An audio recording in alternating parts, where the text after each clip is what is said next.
উৎসর্গ করেছেন, অথবা পরাধীনতার যুগে সাধারণ মানুষকে দেশপ্রেমে উদ্বুদ্ধ করতে এবং বিপ্লবীদের আত্মদানের মহিমাকে বাঁচিয়ে রাখতে কবি মোহিনী চৌধুরী এই কালজয়ী গানটি রচনা।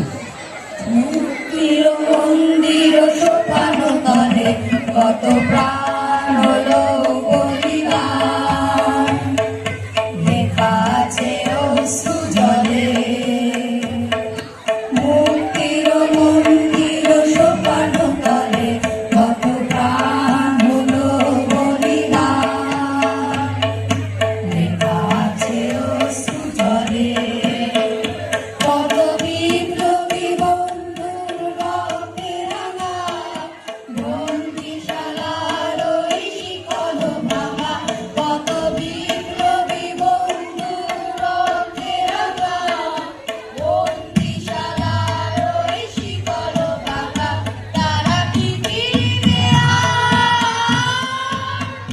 তারা কি ফিরিবে এই সুপ্রভাতে, কত তরুণ তরুণ গেছে অস্তাচলে।